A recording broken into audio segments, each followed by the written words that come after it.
Bandung's Inspiring Sound. 107.1 Bandung's Inspiring Sounds. K-Rise FM.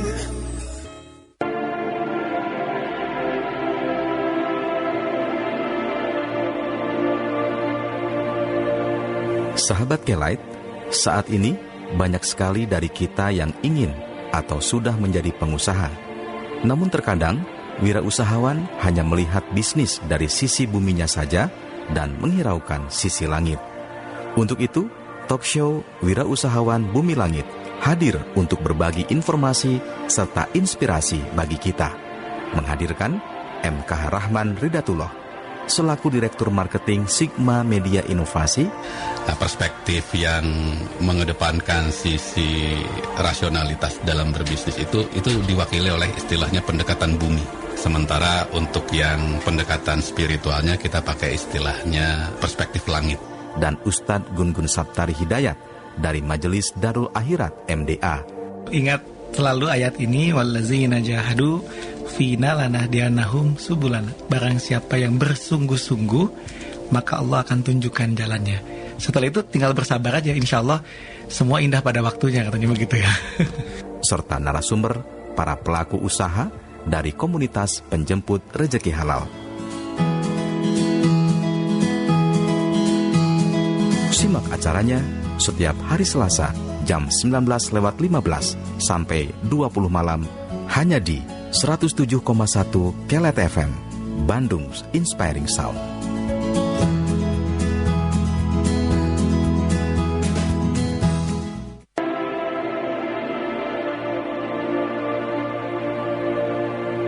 Wirausahawan Bumi Langit. Kenapa pakai istilah wirausahawan Bumi Langit? Karena kita dalam mengelola bisnis itu ternyata tidak hanya cukup mengandalkan rasional berpikirnya saja. Nah, tapi juga harus juga di backup dengan pendekatan yang sifatnya hubungan ke atas gitu ya. Nah, perspektif yang mengedepankan sisi rasionalitas dalam berbisnis itu diwakili oleh istilahnya pendekatan bumi. Sementara untuk yang pendekatan spiritualnya kita pakai istilahnya perspektif langit. Pokoknya tetap ada inovasi kreatif gitu ya. Kalau enggak ini ya, ada ATM. ATM. Apa istilahnya? Amati, tiru, modifikasi. Ya. Ikhtiar kita laksanakan semua kita upayakan secara teoritis, secara teori-teori bumi ya Pak ya. Itu, tapi jangan lupakan bahwa yang maha pemberi rezeki itu Allah. Jadi itu yang harus kita ingat, ikhtiar dan tawakal. Jadi kalau dalam konsep Islam itu, dalam konsep bumi dan langit, yang paling sukses itu bukan yang paling kaya. Karena kaya itu relatif. Tetapi bagaimana kaya hati itu yang lebih penting sebetulnya. Dan insya Allah ketika kaya hati, otomatis sesungguhnya kehidupan dunia itu mendekat kepada kita. Sesaat lagi kita akan simak talk show Wirausahawan Bumi Langit bersama KPRH, Komunitas Penjemput Rezeki Halal. Anda dapat berpartisipasi melalui SMS ke 0812 203 1972 atau telepon ke 022 253 1972.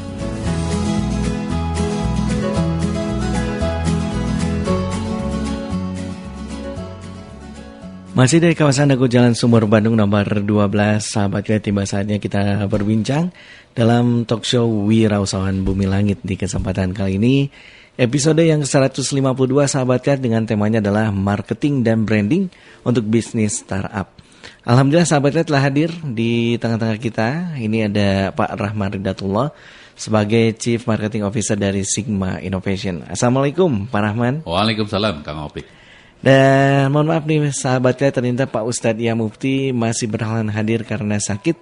Jadi mudah-mudahan kita doakan saja supaya cepat sembuh dan bisa kembali bersama kita semua. Dan alhamdulillah juga sahabat kita, di kesempatan kali ini ada salah satu narasumber kita. Dan ini merupakan bisnisnya memang baru startup nih ya. Yeah.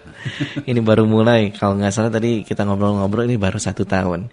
Ini dari Samil Arabic, sahabat kita, ada Pak Ustadz Firman. Assalamualaikum Pak Ustadz. Waalaikumsalam warahmatullahi wabarakatuh, Kang Opik. Waalaikumsalam. Dan sahabat kita, seperti biasa kita mengajak Anda untuk berpartisipasi, untuk bertanya tentang tema kita kali ini. Sekali lagi masih berkaitan dengan marketing dan branding, tapi ini untuk bisnis startup. Jadi silakan buat yang ingin bertanya, Anda bisa SMS ataupun WhatsApp di 0812 203 1972. Pak Rahman, menarik nih, dari minggu yang lalu kita sudah membahas tentang marketing dan branding. Sekarang ini kita lebih spesifik, yaitu untuk bisnis startup. Iya. Memang yang kemarin umum ini berbeda dengan yang sekarang itu Pak Ustadz, atau ada tambahan-tambahannya Pak Rahman? Iya, sebenarnya sih berbeda dari sisi amunisi.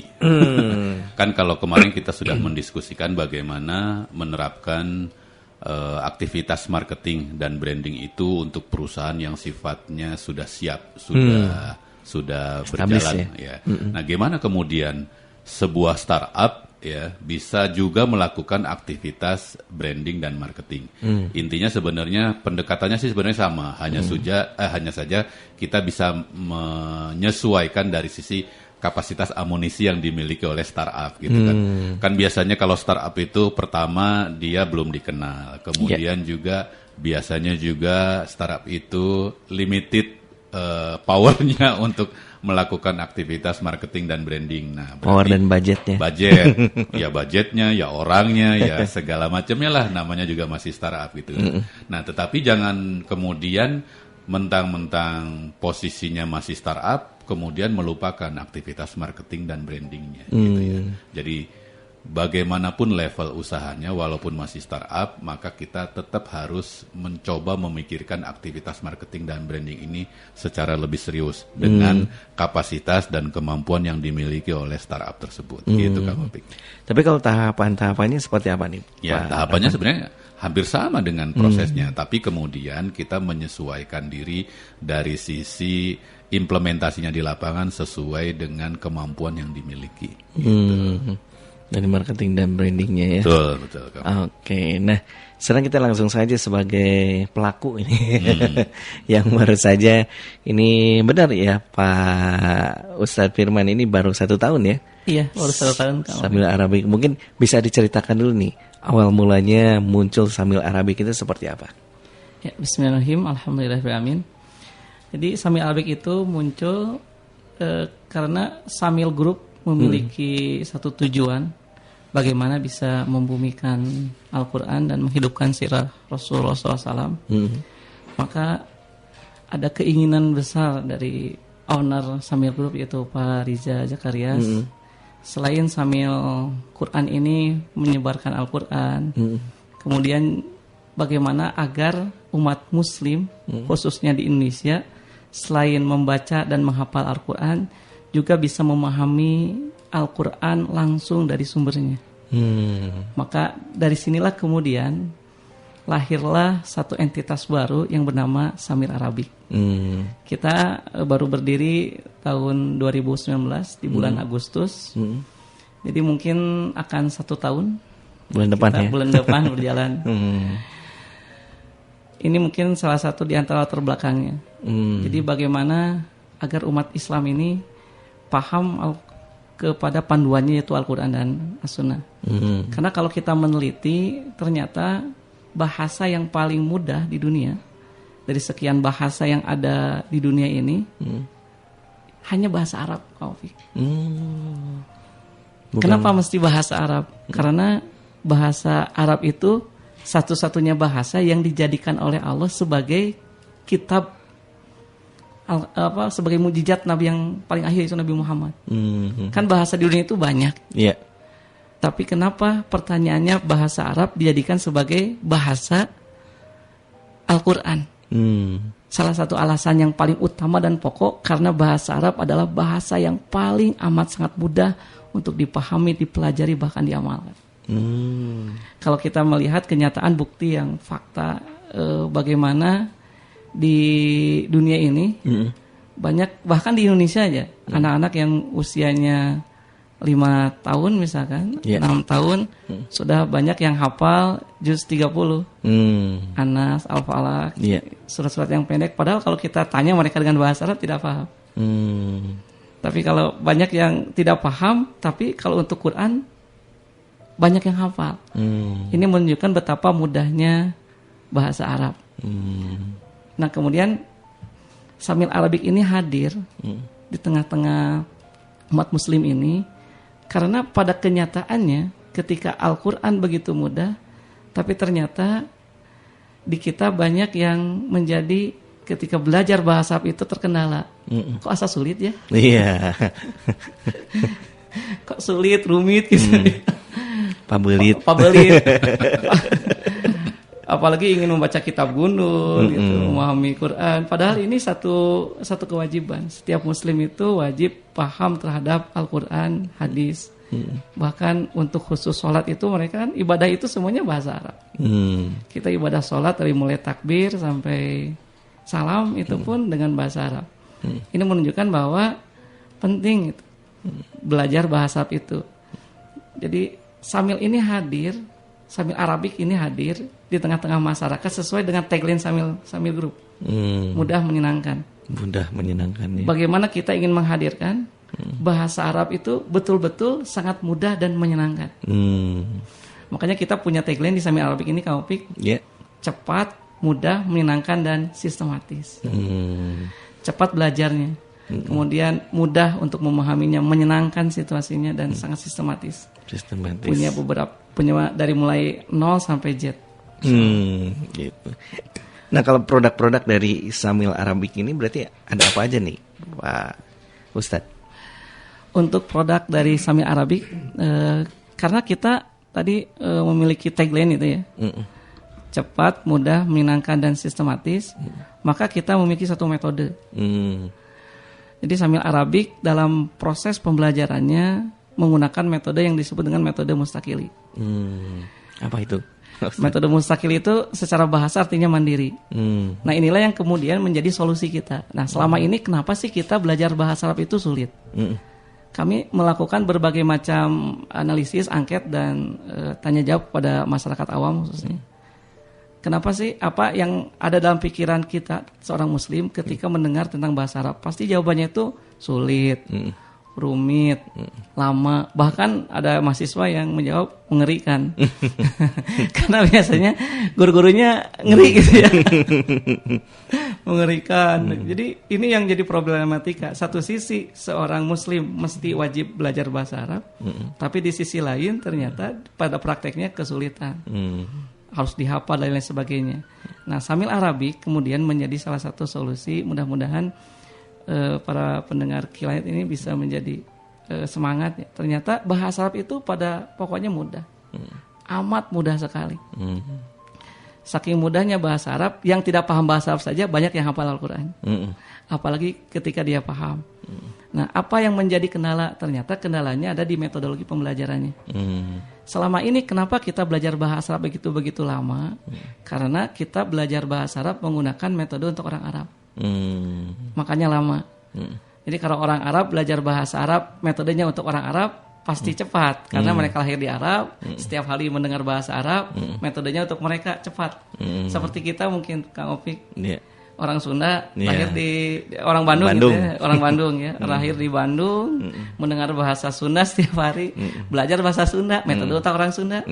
Mudah betul. Sekarang kalau kita balikan orang Arab belajar bahasa Sunda, metodenya otak orang Sunda, kira-kira mudah atau sulit? Pasti sulit. Demikian pula kita. Kita pun akan merasa kesulitan untuk belajar bahasa Arab menggunakan metode otak orang Arab. Nah, muncullah satu metode yang disebut dengan metode mustakili. Metode mustakili itu secara singkat metode pembelajaran yang dikhususkan untuk orang Indonesia. Makanya amat sangat cepat sekali. Kenapa sih mesti mustakili? Mustakili itu artinya mandiri. Selama ini kita kalau belajar bahasa Arab menggunakan metode sorogan. Sorogan itu artinya selalu dipandu oleh ustadz atau kiai. Misalkan santri atau jamaah itu membawa kitab gundul, membawa Al-Quran. Nanti ustadz atau kiainya yang membacakan kitab gundul itu, santrinya yang memberi harokat, ustadz yang menerjemahkan, santrinya yang menulis terjemahnya. Sehingga biasanya kitab gundul itu yang tadinya gundul jadi gondrong, sudah penuh dengan catatan. Itu namanya sorogan. Kalau metode sorogan biasanya bisa membaca itu kalau yang pernah dibacakan oleh gurunya. Kalau kita pindah kitab nggak bisa, karena belum pernah dibacakan. Nah, Mustaqili itu mandiri. Kenapa? Setelah kita belajar bahasa Arab dengan metode Mustaqili ini, kita akan bisa dengan izin Allah membaca puluhan ribu kitab. Masya Allah. Nanti ada berapa keunggulannya? Kenapa mesti Mustaqili? Ternyata ada 7 rahasianya. Kenapa mesti metode Mustaqili? Yang pertama, kenapa sih mesti Mustaqili? Dan memang untuk orang Indonesia, satu, metode Mustaqili itu adalah metode yang khusus, keunggulan yang pertama ya, yang diperuntukkan untuk orang Indonesia. Nah, karena yang nulisnya orang Indonesia, yaitu Kiai Haji Agus Sohib Heroni. Beliau berasal dari Ngawi, Jawa Timur. Pengalaman beliau ketika belajar bahasa Arab di kita itu begitu lama, makanya beliau kuliah di Al-Azhar untuk mempelajari secara khusus metode apa yang cocok untuk Indonesia. Sebetulnya kitab Mustaqili ini sudah mendunia, karena pertama kali beliau tulis itu dalam versi Arab Inggris, dipasarkan oleh Amazon.com dan mendapat bintang 5. Jadi Masya Allah sudah mendunia gitu. Sehingga beliau mendapatkan penghargaan dari Kementerian Agama dulu, Profesor Dr. Mahfud Basumi. Ini yang menjadi keunggulan. Jadi banyak penulis orang Indonesia, tapi belum semendunia Mustaqili ini. Nih yang kedua, ini unik sekali nih keunggulan yang kedua. Uniknya yaitu menggabungkan ilmu nahwu dan sorof. Makanya lebih simpel, lebih simpel dan lebih praktis. Nah, selama ini kalau kita belajar bahasa Arab pasti ada ilmu nahwu, ilmu sorof. Ilmu sorof itu kan banyak itu wajan, maujun, pola gitu ya. Yang itu membuat kalau kita orang Indonesia parahnya bingung gitu. Fa'ala, yafilu, fa'lan gitu. Kalau Mustaqili mah justru lebih simpel, karena sudah diramus demikian rupa. Jadi ibaratnya begini, kalau dengan metode Mustaqili kita hadir di kelas bisa aja. Jadi makanya kita punya tagline, syaratnya itu tadi kalau motonya 4, cepat, mudah menyelesaikan sistematis. Syaratnya hanya 2, supaya bisa membaca Arab gundul dan paham Quran itu. Hadir dan semangat. Cukup hadir, semangat, bisa. Masya Allah. Karena ini menggabungkan nahwu dan sorof. Jadi kita tidak dipusingkan lagi dengan apa ini kan. Kalau biasanya kalau orang belajar bahasa Arab itu ini kita belajar ilmu nahwu nih sekarang. Kemudian sesi berikutnya kita belajar ilmu sorof, dan ini biasanya lama. Mustaqili sudah diracik sedemikian rupa sehingga tinggal menikmati hidangan. Seperti kita kalau datang ke tempat restoran gitu kan, betul. Tinggal pesan makanan. Kemudian apakah kita dipusingkan dengan ininya, menu makanannya, bahan-bahannya ini, cara masaknya begini, enggak kan? Cukup duduk, pesan makanan, hadir, dinikmati. Masya Allah. Nah, beginilah. Simple ya. Simple banget. Ini yang kedua ya, menggabungkan nahwu dan sorof. Jadi amat mudah. Yang ketiga, keunggulannya Mustaqili ini, dia praktis, tidak teoritis. Jadi selama ini kenapa sih kita belajar bahasa Arabnya lama? Karena teoritis. Misalkan kalau Ana memberi contoh, misalkan kalau dulu kita belajar bahasa Arab dengan menggunakan metode yang dipakai oleh orang Arab, menjelaskan tentang fa'il itu, al-fa'ilu ismun marfu'un waqa'a badal fi'lil ma'lumi wadalla alaman fa'al fi'la wa tasafa bihi. Kira-kira orang awam mendengar gitu gimana? Ya, bingung. Bingung kan? Fa'il ialah isim marfu. Jadi isim itu ada yang marfu, mansub, majrur. Nah, marfu, tanda marfu itu rofa, namanya rofa itu ada 3 doma, alif, wawu. Waqa'a badal fi'lil ma'lumi. Wah, ini sama kiai atau guru kita jelasan satu-satu. Nah, itu fa'il. Tapi Ana memberikan ini ya, satu contoh misalkan, ketika Samil Arabi menggunakan metode Mustaqili, menjelaskan fa'il itu cukup hanya dengan satu kata. Fa'il ialah subjek. Kira-kira Kak Opi langsung paham tidak? Ya, subjek lebih paham. Kalau Ana memberi contoh nih, Ahmad membaca Al-Quran, mana subjeknya? Ahmad. Berarti Ahmad sebagai apa dalam kalimat itu? Fa'il tadi ya. Santum jamil, Masya Allah. Kak Opi langsung mahir bahasa Arab.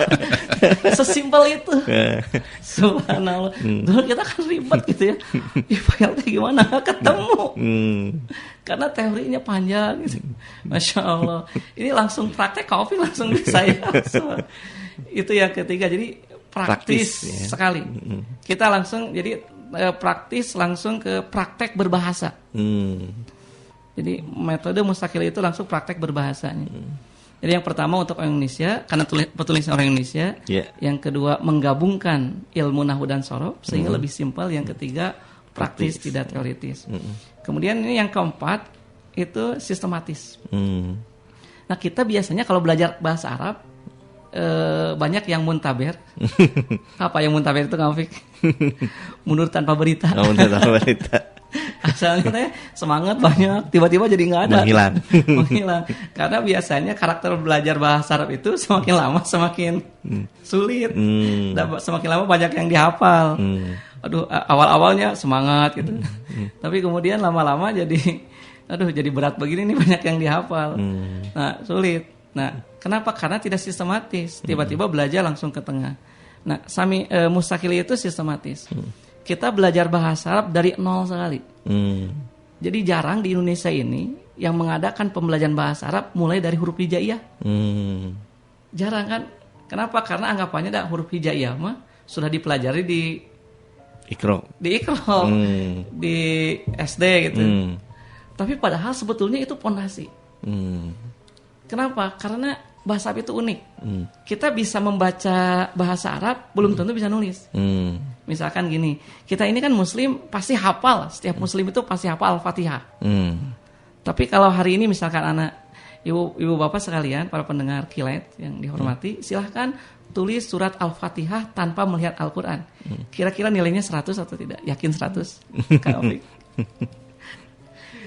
Ragu ya? Padahal Al-Fatihah menyapa kalau seluruh Indonesia bisa. Karena beda. Bahasa Arab itu beda, cara membaca dan menulisnya beda dari Indonesia. Seperti misalkan huruf H. Huruf H itu kan ada ekornya tuh.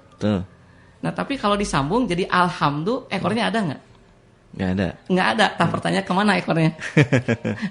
Bingungnya dia kemana ekornya? Nah ini belum selesai. Berarti mesti diselesaikan dulu. Oh kenapa sih ekor H jadi hilang ketika di alhamdulillah di tengah kata? Ini kan akhirnya orang-orang kita ketika menulis bahasa Arab itu biasanya melihat. Oh gitu tulisnya, lihat dulu baru bisa. Tapi kalau belum pernah melihat nggak bisa. Nah sistematis itu artinya dari nol sampai mahir. Kita mulai dari nol besar sekali. Dari mulai belajar huruf hijaiyah. Kita ada 4 level. Level 1, 2, 3, 4. Level 1 itu ibaratnya belajar bahasa Arab dari kelas 1 sampai kelas 6. Kita singkat jadi 3 bulan. Kemampuan berbahasa Arab dari kelas 1 sampai kelas 6, yang kalau normal itu 6 tahun, kita singkat dari 6 bulan. 3 bulan. Jadi kemampuan bisa membaca, bahkan langsung didikte gitu. Jadi pokoknya kalau kita baca Al-Quran itu tergambar hurufnya. Dari Al-Fatihah sampai Anas itu dengan 3 bulan ini tergambar. Alhamdulillah gitu nulisnya. Wah itu akan membuat kita lebih khusyuk. Masya Allah. 3 bulan kan kebayang ya. Orang paham dengan bagaimana bentuk tulisan. Itu dasar 1. Kemudian level 2 itu ibaratnya belajar bahasa Arab dari Sanawiyah dan Aliyah gitu. SMP SMA kan 6 tahun. Itu hanya diselesaikan dalam waktu 4 bulan. Apalagi kalau sekarang kita sedang online. Kita kan sekarang tidak lagi offline, sedang lebih banyak ke online-nya nih di Samil Arabic ini.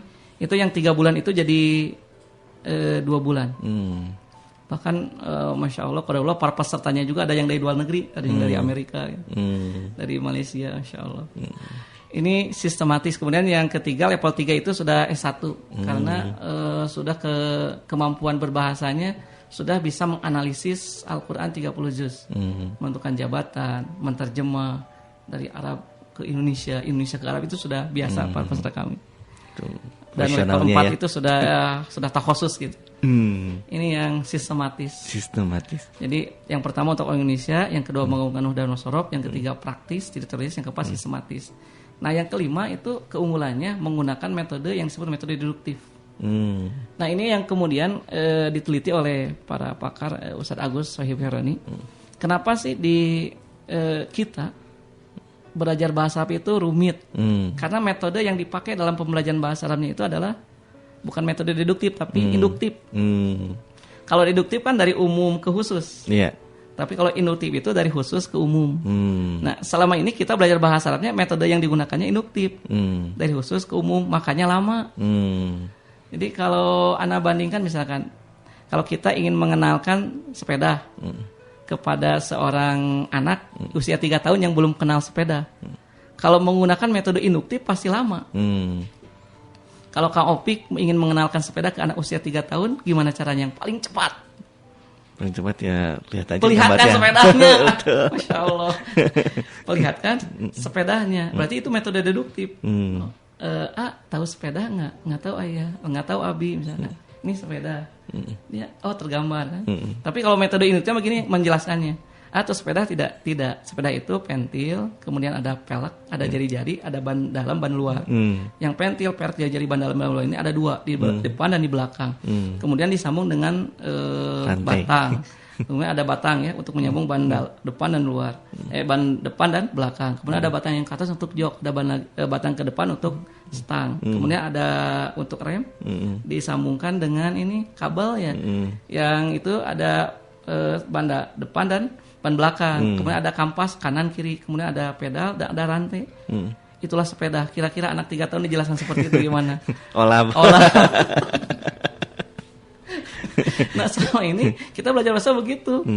Jadi ini si fiil nanti kesimpulannya yang ini jumlah ismiyah fi'liyah. Makanya metode mustakil itu simple. Menggunakan metode yang deduktif. Ya. Nah kemudian 2 lagi yang ke-6. Ini yang luar biasa mungkin tidak ada di metode yang lain ya. Keunikan ini tidak harus menghafal Kak Opi. Ini kita berani mengatakan bahwa metode mustakil keunggulannya tidak harus menghafal. Cukup hadir dan semangat. Nah, jadi sangat tahu karakter orang Indonesia banget gitu. Kenapa? Karena orang Indonesia mah kalau disuruh menghafal kabur. Makanya kami itu Samil Arabik gitu ya. Sangat tahu sekali. Coba kita kalau kita sedang jalan di mobil, naik mobil atau di jalan lah naik mobil, naik motor. Tiba-tiba di samping jalan itu ada tulisan jangan tengok kiri. Kira-kira apa yang dilakukan? Malah tengok kiri. Nah, gitu. Masya Allah, sudah ketemu. Nah, makanya kita mengatakan jangan dihafal. Kira-kira peserta itu menghafal nggak? Enggak. Menghafal, ada penasaran. Jangan hafal. Biasanya mereka senang tuh. Karena kami bagaimana solusinya cukup hadir dan semangat. Jadi peserta kita itu ada yang sudah usia 60 tahun. Bahkan ada yang 70 tahun. Masya Allah. Jadi girohnya sangat luar biasa. Tapi alhamdulillah dengan keinginan. Karena kalau ada niat ada 1000 jalan.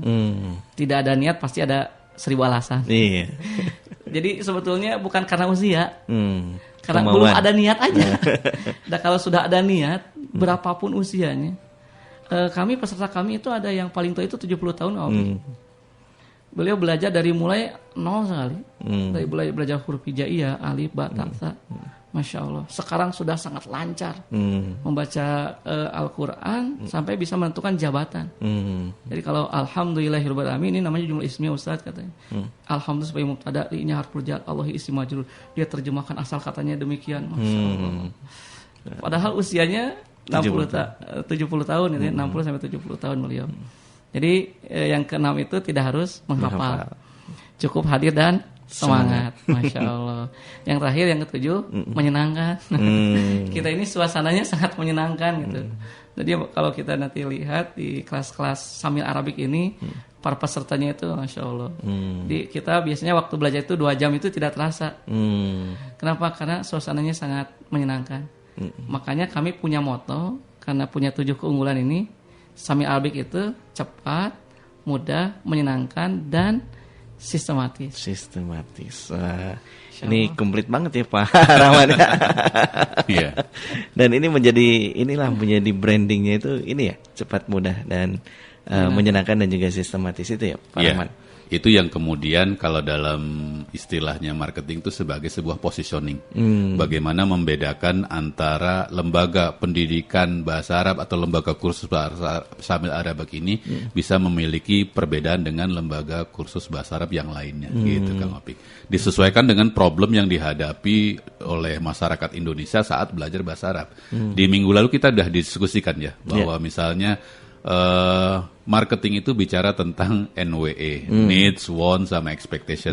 Nah, Samil Arabik kemudian kalau dalam kajian NWE itu mencoba memenuhi orang yang pengen belajar bahasa Arab tapi nggak ribet, pengen fun, pengen cepet, pengen mudah, gitu ya. Semuanya itu sudah bisa diberikan sebagai sebuah alternatif metode tadi yang disampaikan oleh Ustadz Firman, gitu Kang Opik. Oke. Dan sahabat, seperti biasa nanti kita akan kembali lagi untuk masuk ke segmen yang kedua. Dan kita undang Anda sekali lagi buat sahabat kerja yang ingin bertanya, silakan Anda bisa SMS ataupun WhatsApp di 0812-203-1972. Dan tema kita di kesempatan kali ini yaitu tentang marketing dan juga branding untuk bisnis startup.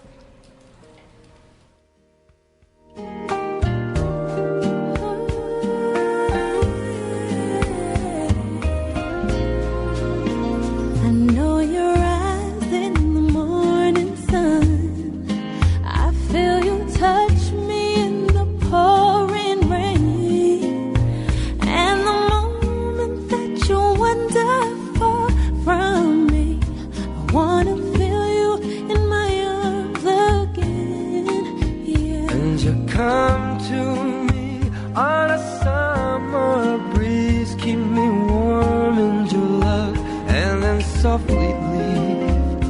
And it's me you need to show. How deep is your love? How deep is your love?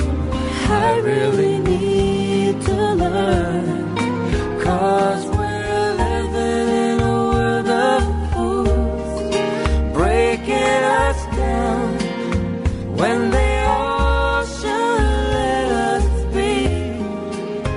We belong to you and me. I believe in you. You know the door to my very soul. You're the light in my deepest, darkest hour. You're my savior when I fall. And you may not think that I care for you, when you know down inside that I really do. And it's me you need to show. How deep is your love?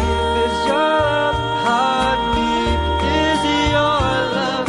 I really need to learn, 'cause we're living in a world of fools, breaking us down when they all should let us be. We belong to you and me.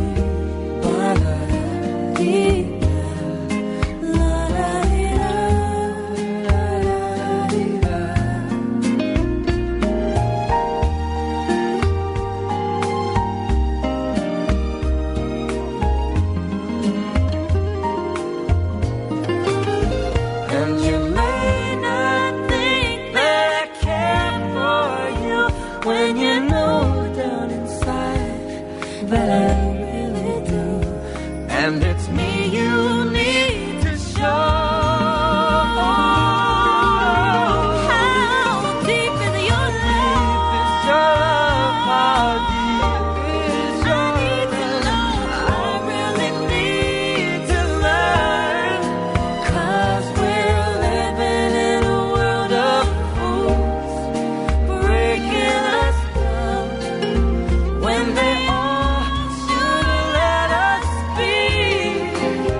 We belong to you and me.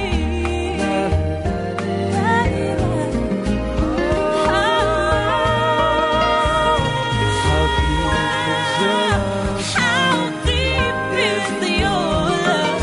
I really need to learn, 'cause we're living in a world of fools, breaking us down when they all should let us be. We belong to you and me.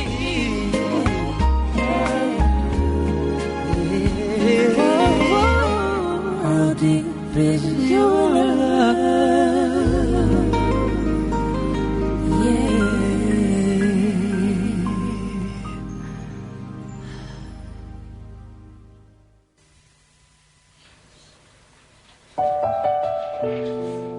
107,1 Kelight FM Bandung's Inspiring Sound. Kita lanjutkan lagi sahabat Kelight perbincangan kita dalam talkshow WBL di malam hari ini. Masih bersama Pak Rahman dan juga ada Pak Ustadz Firman dari Samil Arabic.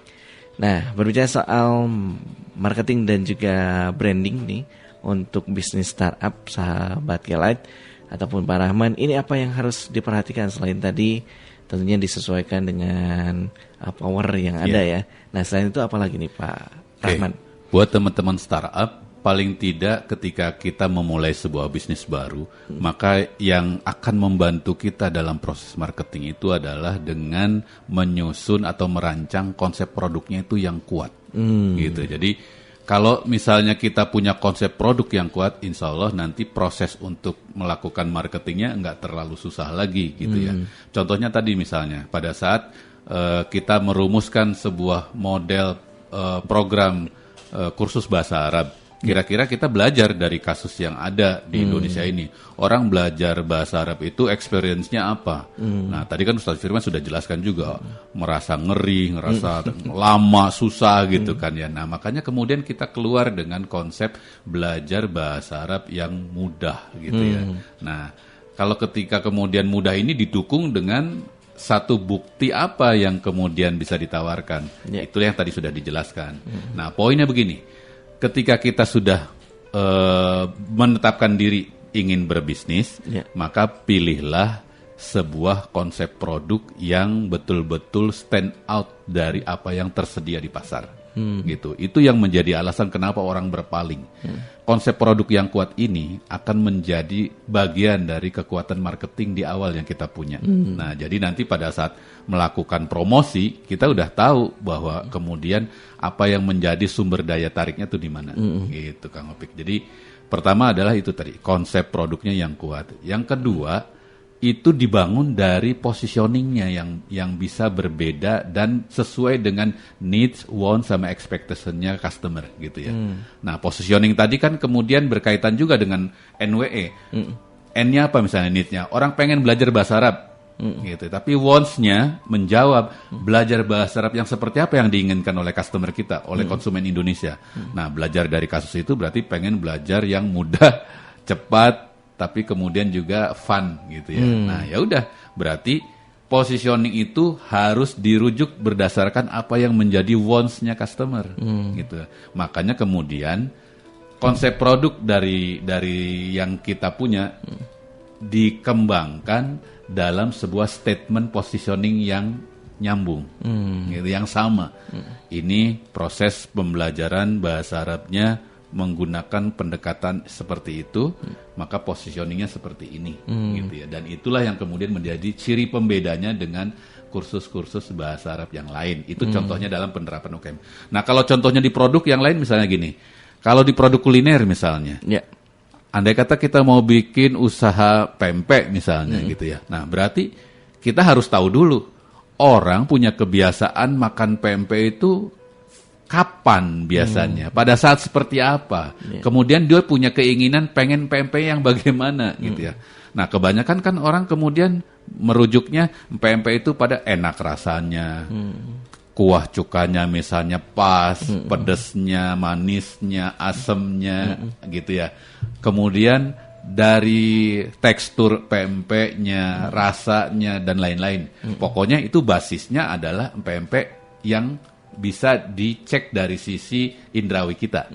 Nah, kalau kita kemudian mau ngembangkan konsep produk pempek yang baru, kalau dasarnya cuma hanya berdasarkan apa yang bisa diindrawi, ya seputar itu doang. Tapi bisa nggak kemudian kita keluar dengan konsep produk baru, pempek yang berbeda dengan apa yang sudah tersedia di pasar. Misalnya pempek yang bisa bikin bahagia. Nah, apa kaitannya tuh? Ya, pempek kok bisa bikin bahagia? Nah, dikasihlah penjelasan. Sama seperti halnya coklat yang di Garut. Coklat yang bikin ingat terus rasanya, rasa yang pernah ada, rasa yang yang susah dilupakan. Kan sesuatu yang tidak berbasis rasa coklat, tapi sesuatu yang sifatnya lebih emosional. Nah, itulah yang kemudian konsep produk, positioningnya jelas. Nah, kaitannya dengan branding, nanti milih brandnya juga harus tepat. Gitu, misalnya pempek yang bisa bikin bahagia. Nah, itu berarti kemudian kita pilihnya Deli Sipi. Misalnya brandnya tuh, kok kenapa milih brandnya Delicipi? Deliciously happy. Rasanya membahagiakan. Jadi konsep produk, positioning, brand itu nyambung semua. Ada benang merahnya ya. Gitu. Kurang lebih begitu Kang Opik. Baik. Ini sudah ada pertanyaan dari Reni yang ada di Soreang sana nih. Pak Rahman nih, kalau NWE tadi yang diutarakan ditempatkannya di bisnis kanvas, baiknya ditempatkan di kotak yang mana katanya Pak Rahman? Ya, pada saat kita melihat bahwa di bisnis kanvas itu adalah customer kita, customer yang seperti apa yang akan dilayani. Nah, penjelasan tentang profiling customer itu bicara tentang NWE. Gitu. Profiling customer ya. Di kotak customer berarti Pak Rahman ya. Baik, itu untuk Reni di Soreang. Nah, ini juga ada yang bertanya, belum ada namanya, yang ingin bertanya soal yang tadi nih, kursus lembaga ini, apakah ini berbayar atau seperti apa nih Pak Ustadz Firman, silakan. Oh iya, untuk Samil Arabic ini kita punya 2 program. Ada program trial class dan ada program regular class. Jadi kalau trial class mah gratis. Insya Allah kalau untuk lebih lengkapnya bisa di IG Samil Arabic atau di Facebook Samil Arabic Mustahili. Bahkan bisa ke webnya www.samilarabic.com. Kemudian kalau untuk kontak person bisa ke Ustadz Oki dengan nomor HP 081123374445. Oke, mungkin sekali lagi. Kosong terlalu cepat ya.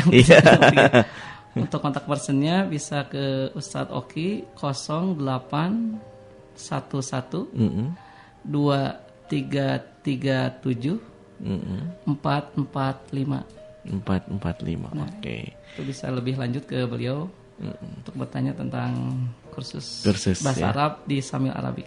Itu berarti berapa lama Pak Ustadz? Tergantung levelnya. Taufik. Jadi kalau level 1 kita 3 bulan. 3 bulan. Dengan kemampuan bisa membaca, menulis, bahkan bisa langsung membaca tanpa melihat, artinya didikte gitu. Itu selama 3 bulan. Dan untuk muhadasah dasar. Kemudian yang kedua, level kedua itu 4 bulan. Level ketiga karena kemampuannya tadi sudah S1, bahkan bisa S2, 9 bulan.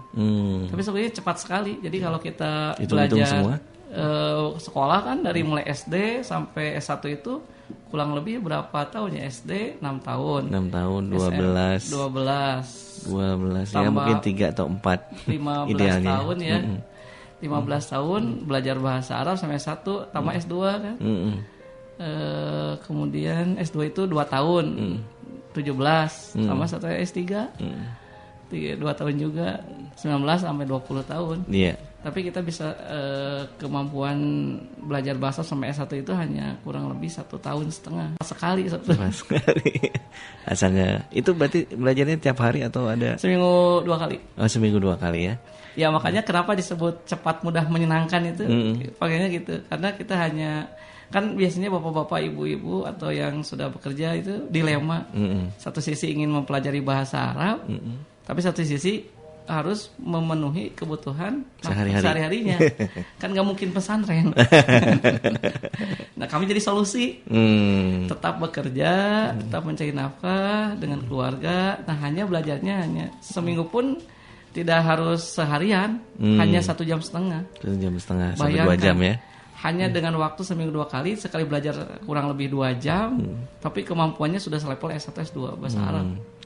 Jadi saya teringat waktu dulu, jadi ini kelas malam ini. Begitu ya Pak Ustadz ya? Iya betul. Kita mengadakan di kelas Senin sampai Jumat reguler, ada juga nanti weekendnya. Weekendnya juga ada. Oke, itu ya sahabat kerja. Kalau misalnya Anda tertarik, langsung saja hubungi 0811 2337 445. Ataupun Anda juga bisa lihat, cek di www.samilarabic.com ya. Nah, itu di situ ada semua informasinya. Nah, Pak Rahman lanjut lagi nih. Ya, Kang. Tentang marketing dan juga branding ini untuk bisnis startup ya. Tadi sudah diutarakan juga ataupun dibahas tentang konsep produknya ini harus kuat, kemudian juga positioningnya harus tepat ya. Jadi brandingnya ini benar-benar ada garis merahnya atau benang merahnya ya. Betul. Nah kemudian apa lagi nih selain 3 tadi Pak Rahmat? Iya. Jadi kalau ini melanjutkan apa yang tadi ditanyakan oleh siapa yang mengenai bisnis kanvas. Reni. Jadi Reni. Fokusnya itu kan sebenarnya cerita tentang NWE itu ada di customer, customer profile. Atau kalau dalam bahasa orang menyebutnya ada customer profile atau customer segment. Nah, tetapi pengetahuan kita tentang customer profile atau customer segment itu kemudian kita lanjutkan untuk mendevelop value. Gitu. Nah, value-nya itu yang kemudian bisa menjawab apa sih sebenarnya yang ingin disampaikan lewat produk kita itu. Nah, value ini yang kemudian harus bisa muncul. Tidak hanya benefit yang sifatnya fisik gitu ya. Nah, jadi misalnya kalau teman-teman UKM punya produk, rata-rata itu marketingnya selalu bertumpunya hanya pada value yang basisnya benefit fungsional, gitu, atau yang sifatnya manfaat secara fungsional saja gitu. Jadi misalnya gini, bicara tentang functional benefit itu hanya bicara tentang bagaimana sebuah produk punya keunggulan dari sisi atribut yang fisik. Contohnya saja misalnya tadi kalau di kategori produk yang lain seperti ini, air minum dalam kemasan, gitu ya. Air minum dalam kemasan kalau bicaranya tentang value yang ditawarkan berdasarkan atribut yang fisik, oh ini jernih, kemudian higienis, kemudian bikin seger gitu ya. Nah itu atribut-atribut yang sifatnya functional benefit.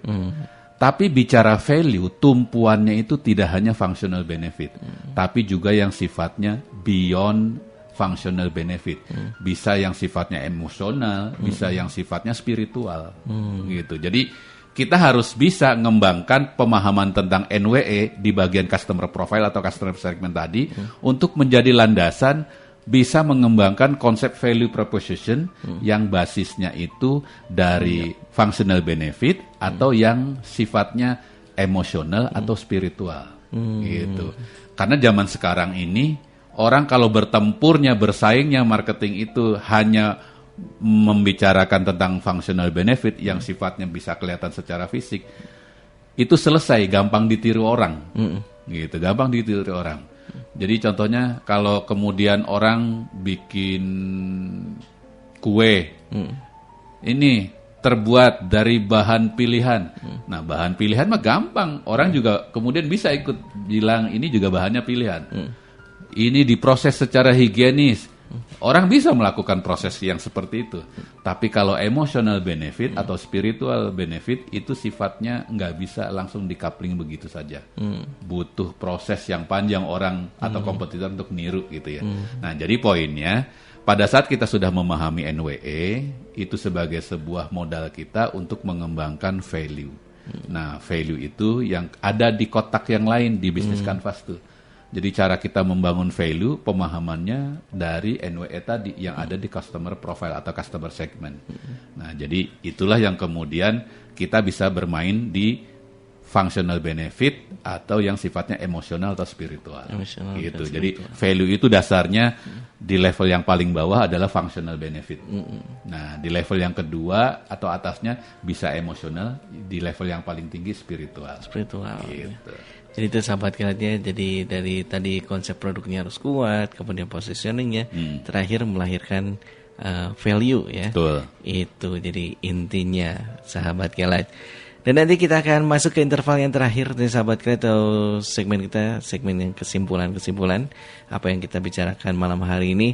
Tapi buat sahabat kilat yang masih penasaran ingin bertanya, silakan Anda bisa SMS ataupun WhatsApp seperti biasa di 0812 203 1972. Tahukah Anda apa itu retinopati diabetik?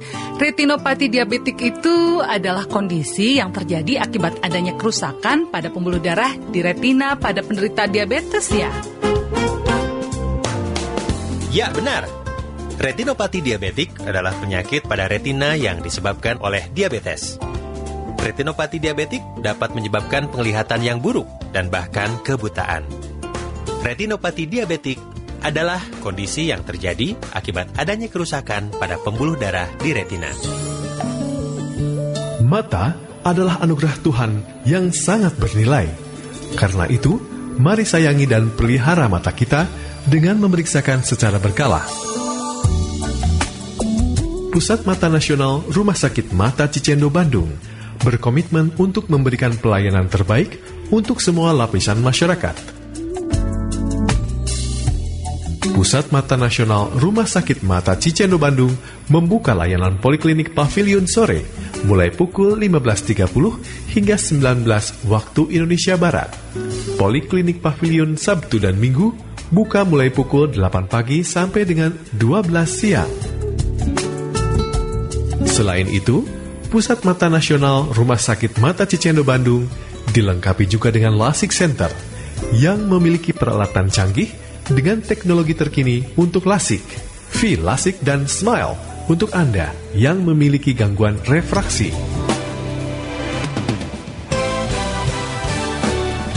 Untuk keadaan darurat, Pusat Mata Nasional Rumah Sakit Mata Cicendo memiliki instalasi gawat darurat mata yang buka 24 jam.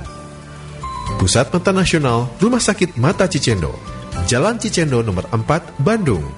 Untuk informasi lebih lanjut, klik www.cicendoeyehospital.org. Follow Twitternya @rs_mata Cicendo, Facebook Kesehatan Mata, dan cek Instagram rs.mata Cicendo. Kenapa lo? Kok kelihatan lemes-lemes gitu sih? Emang lagi bete nih. Waduh, ini sih ya pasti karena minuman lu yang gak oke. Nih, ganti pakai air yang gue minum. Minum air mineral asik gini loh sensasinya. Iya dong, ini Ron 88 namanya. Ini dia air yang bikin gue lebih hidup, bikin gue tetap sehat, awet muda, selalu ceria dan bersemangat. Emang apa rahasianya sih minuman ini? Air mineral Ron 88 itu satu-satunya di Asia yang mengandung kristal heksagonal yang sudah diuji dan disertifikasi oleh Dr. Masaru Emoto. Ron 88 juga mendapatkan penghargaan Golden Award dari Monde Selection di Eropa loh. Dan lo juga harus tahu, semua kemasan Ron 88 itu food grade dan BPA free. Jadi udah aman banget deh. Wah, keren banget. Mau rasain juga sensasi air mineral yang bisa bikin kamu lebih hidup? Minum Ron 88, bikin hidup. Bandung's inspiring sound. 107.1 Bandung's inspiring sounds. K-Rise FM.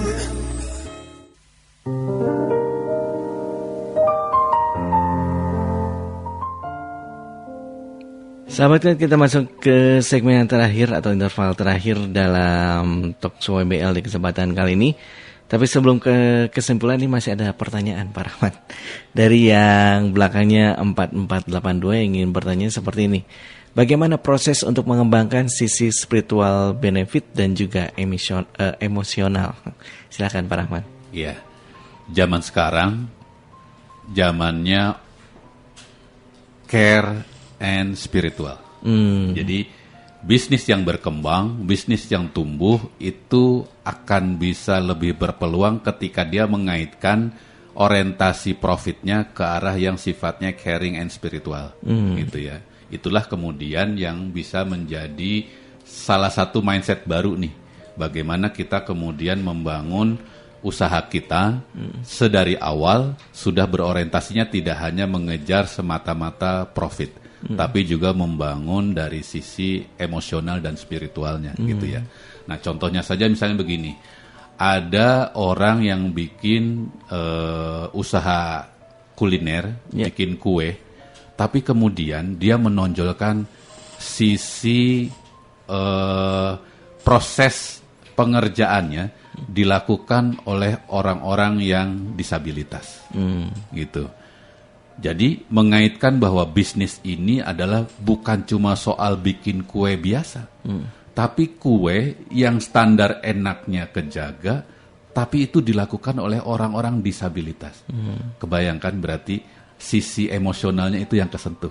Sehingga nanti dalam proses marketing dan brandingnya kita bisa bilang apa yang dibeli oleh konsumen itu bukan cuma soal menikmati rasa, tapi ikut peduli terhadap kaum disabilitas. Nah itu yang kemudian bisa disampaikan dalam marketing dan brandingnya produk itu.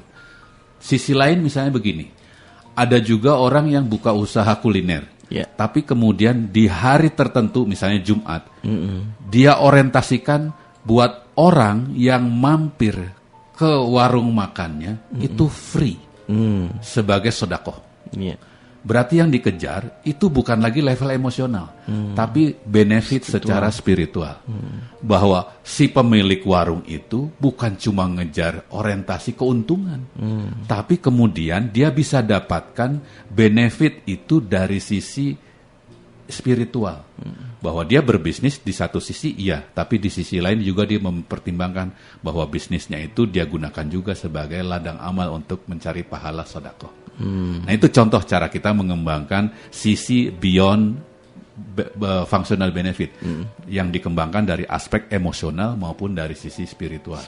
Dan bisnis-bisnis yang seperti itu yang nantinya itu akan tumbuh di masa sekarang. Kenapa kok bisa tumbuh? Karena sekarang orang Indonesia itu kelasnya lagi naik. Kelasnya naik. Kelas dalam pengertian status ekonomi sosial.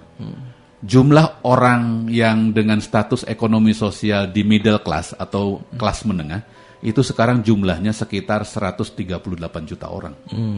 Nah kalau kita bandingkan dengan proporsi jumlah penduduk Indonesia yang 260 juta lah misalnya ya, berarti 138 juta dibagi 260 juta kali 100%, berarti itu Masya Allah jumlahnya lebih dari separuh tuh sekarang orang Indonesia masuk ke kelas middle class, ya, kelas menengah. Kalau orang awam menyebutnya OKB, orang kaya baru. Berarti kalau bicara tentang sekarang orang Indonesia status ekonominya naik di kelas menengah, OKB. Berarti ada perilaku yang berubah, gitu. Orang kaya baru ini nggak akan semata-mata kalau makan itu pengen kenyang. Tapi dia membutuhkan atribut lain yang bisa menggambarkan kelasnya tuh sekarang di situ. Contohnya, kenapa muncul kemudian warung-warung kopi atau kafe-kafe yang berbasis minum kopi itu kemudian menjamur di mana-mana? Padahal sebenarnya orang minum kopi selesai itu di warteg juga, ya kan? Tapi bukan soal kopinya yang diminum, itu lifestyle, gitu ya. Kenapa orang berani bayar 38.000 untuk cup kecil minumnya di Starbucks? Padahal misalnya kita bisa bilang minum yang diminum kopi-kopi juga. Tapi ada benefit lain, ya, sisi emosional, kebanggaan, kepuasan dia sebagai bagian dari kelas menengah, bahwa dia bisa loh sekarang minum kopinya di Starbucks, walaupun bayarnya mungkin 6 kali, 7 kali lipat dari minum kopi di tempat biasa. Nggak usah yang susah-susah lagi misalnya, ketika mengkonsumsi mie instan, gitu ya. Mie instan kalau kita beli sendiri di Indomaret atau Alfamaret atau di toko retail gitu nggak saya, itu kan bisa cukup dengan 2.500 gitu ya. Kalau kita kemudian beli di warung Indomie gitu ya, warung mie instan cukup dengan 4.000 udah dapat telur, ya kan. Tapi kenapa kok orang berani bayar harga sebuah produk mie instan yang barangnya sama seharga 18.000 atau sampai 20.000? Karena belinya di abnormal gitu misalnya. Tempat nongkrongnya enak gitu ya. Nah jadi ada hal yang berubah gitu dalam hal kebiasaan mengkonsumsi sesuatu, karena kelas masyarakat kita sekarang sudah bergeser naik ke kelas middle up gitu. Dan itu yang kemudian membedakan cara kita melayaninya nggak cuma sekedar functional benefit, tapi harus naik ke kelas emotional benefit, bahkan sampai ke spiritual benefit. Spiritual benefit, gitu ya. Terima kasih yang bertanya 4482. Dan terakhir mungkin ini Pak Rahman, apa yang menjadi kesimpulan kita tentang tema kali ini, yaitu marketing and branding ini untuk bisnis startup. Baik, kuncinya teman-teman startup ya. Pertama, sikap kita dalam berbisnis, mau itu perusahaan baru, mau itu masih kecil, kita tetap harus membuat konsep marketing dan branding yang bagus. Ya. Jadi yang baik itu artinya kita rencanakan sedari awal. Yang kedua, bahwa aktivitas marketing dan branding ini buat startup yang dibutuhkan adalah kreativitas. Nah, kreativitas inilah yang kemudian menjadi kunci bahwa startup bisa melakukan aktivitas branding secara tepat, secara istilahnya baik tapi dengan budget yang murah. Ibaratnya low budget high impact. Nah, itu bisa terjawab dengan kreativitas. Nah, untuk bisa dapat kreativitas, makanya sesi-sesi diskusi seperti ini, talk show seperti ini itu menjadi bahan pengayaan buat kita semua. Jangan capek, jangan merasa malas untuk menambah ilmu, cari wawasan baru dari segala apapun bentuknya yang bisa membuat kita dapat stimulasi yang baru berpikirnya. Jadi kalau itu kemudian sudah bisa dilakukan, insya Allah startup pun bisa melakukan aktivitas branding dan marketing yang tepat untuk produknya, sehingga produknya atau bisnisnya nanti bisa berkembang dengan baik. Berkembang dengan baik. Itu dari Pak Rahman, mungkin dari Pak Ustadz Firman nih, ada yang ingin disampaikan, silakan Pak Ustadz. Ada ahli tafsir yang mengatakan bahwa kalau kita ingin berbicara dengan Allah, maka salah satu amalnya adalah melalui sholat. Karena sholat itu adalah munajat kepada Allah. Pada saat itu kita sedang berkomunikasi dengan Allah Subhanahu wa taala. Tapi kalau kita ingin agar Allah berbicara kepada kita, naik levelnya tuh. Lebih tinggi. Asalnya kita berbicara kepada Allah, tapi Allah yang langsung berbicara kepada kita. Salah satu amalnya adalah pahamilah bahasa Al-Quran. Jadi ketika kita memahami bahasa Al-Quran, seolah-olah Allah itu berbicara kepada kita. Karena Quran itu punya dua sisi dohir, yang mushaf Quran itu siapapun bisa melihat, tapi sisi batin kedalaman Quran itu hanya bisa dipahami oleh ahli ilmu. Ahli ilmu itu siapa? Orang yang paham bahasa Al-Quran, itu bahasa Arab. Maka disinilah urgensinya kenapa kita wajib belajar bahasa Arab, agar kita bisa merasakan kemujatan Al-Quran. Pesan-pesan Allah itu sampai pada kita. Sehingga kita jarang, satu lagi, kita jarang memahami ya. Ternyata kalau kita belajar bahasa Arab, ada 3 keunggulan sekaligus yang akan kita peroleh. Yang pertama, Allah janjikan ketakwaan, spiritual. Spiritual kita meningkat. Sebagaimana di dalam Al-Quran surat Toha ayat 113. Qur'anan Arabian, a'udzubillahi minasyaitonir rajim, Qur'anan Arabian wa sarafna fihi minal wa'di la'allahum yattaqun, agar mereka bertakwa. Jadi Quran itu dengan bahasa Arab tujuannya agar kita bertakwa. Dengan belajar bahasa Arab kita akan paham Quran sehingga kita dekat sekali dengan Allah. Bersih hati. Yang kedua, intelektual.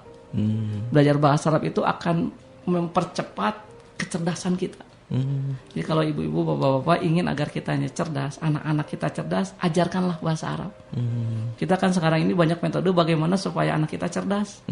Ternyata satu sebetulnya syarat dari Allah itu, ajarkanlah kepada anak adalah bahasa Arab. Surat Yusuf ayat 2. A'udzubillahi minasyaitonir rajim, inna anzalnahu Qur'anan Arabiyyan la'alakum ta'qilun. Sesungguhnya kami menurunkan Al-Quran dengan bahasa Arab agar kalian menjadi orang yang cerdas. Ini jaminannya langsung dari Allah. Kalau kita ingin takwa, belajar bahasa Arab. Ingin cerdas, intelektualnya, belajar bahasa Arab. Dan yang ketiga, emosional. Jadi kalau kita ingin memiliki emosional yang stabil, ternyata dengan belajar bahasa Arab. Sebagaimana Umar bin Khattab berkata, Talama Arabiyah fa innaha tusbitul aqla wa tazidu fil muru'ah. Pelajarilah bahasa Arab karena dia akan mengukuhkan akal dan menambah muru'ah, kewibawaan.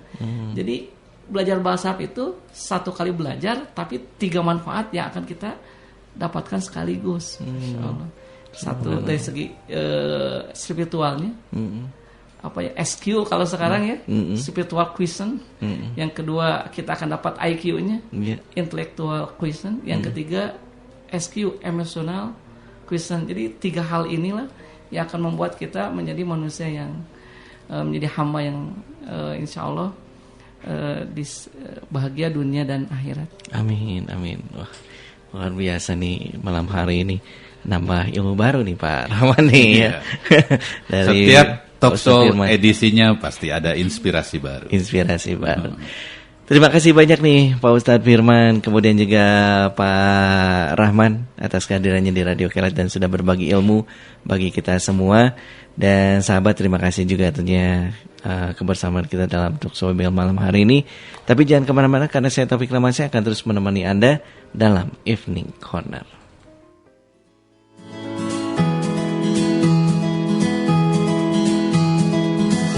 Terima kasih Anda telah menyimak talk show Wirausahawan Bumi Langit bersama KPRH Komunitas Penjemput Rezeki Halal. Nantikan talk show Wirausahawan Bumi Langit, setiap hari Selasa jam 19:15 hingga jam 20 waktu Indonesia Barat.